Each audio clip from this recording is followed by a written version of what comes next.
This video is for a few people out there that I won't mention your names, but why do I keep rejecting all these deals that get brought to me, right? So why do people bring me raw land deals? And I mean, definitely more times than not, I'm going to say 80-90% of the time, I'm not interested in the deal.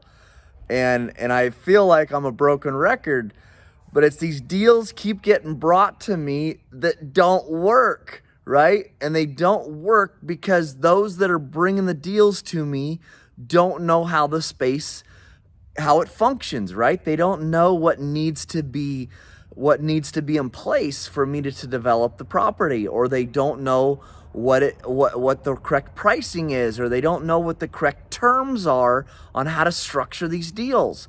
I can't say it enough. If you want me to pay development prices, market value for developable land, what that land is worth, if you want me to pay that price, I'm not going to close until the approvals are in place. Because here's the reality. It's just farmland or whatever it may be until those approvals are locked in, right? It's farmland. I got a particular deal I'm thinking about right now. It's farmland worth 10 grand an acre. But no, you're right. Once developable, it's worth 100 grand an acre. But it's not worth 100 grand an acre until the approvals are in place. The process has to be gone through. So you can't expect me to close on the land until the approvals are in place. If you want me to pay for a diamond, I got to make sure it's a diamond, right? So if you want me to pay for developable land, I got to make sure it's developable. And it's not developable until the right process, or the whole process, the right approvals are in place. So why do I reject so many deals?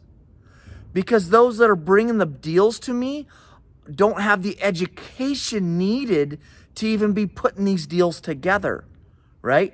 Or you bring me a deal where the utilities aren't even at the property. Sewer's 2 miles down the road. Well, I can't develop the piece.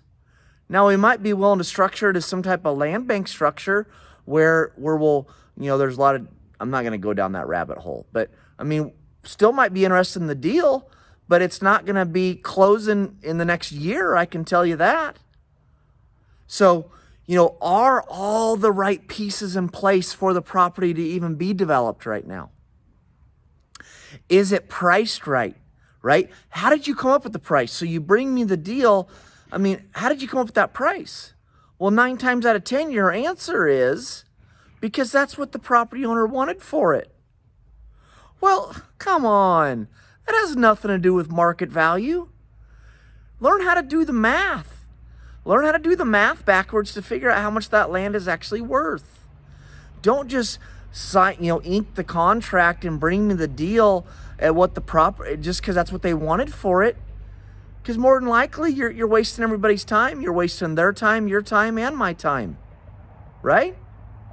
We all know that's not how the world functions. Just because you own something and you got to go off of market value, right? So take my, I did a video of my golf cart recently. That's probably a stupid example, but the reality is market value is market value. So what someone thinks their land is worth or what they wished it was worth has nothing to do with what it's actually worth. There's got to be math to support the number.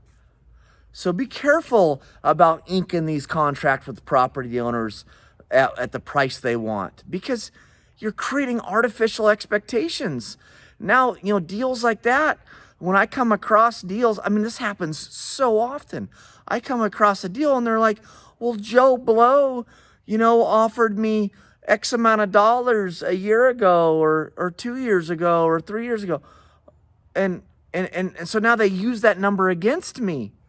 And I have an uphill battle because I have to educate them on how their land is actually valued and how to value it, how to calculate it.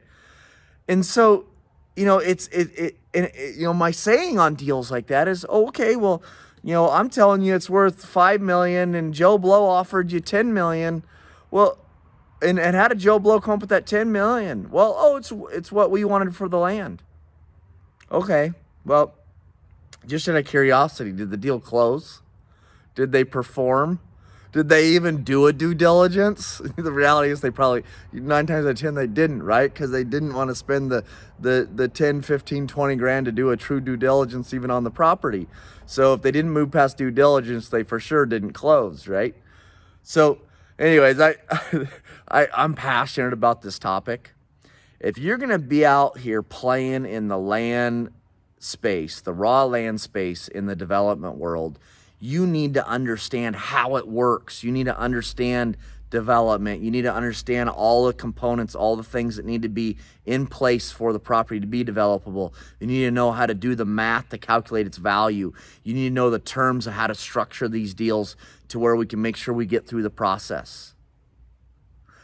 And that's what we're passionate about. That's why we started VestRight.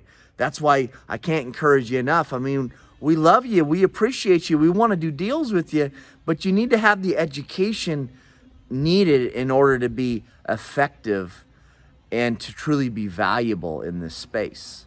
So anyways, I'll get off my soapbox, but that's why we reject most deals that are brought to us, because there's not the education behind the deal structure.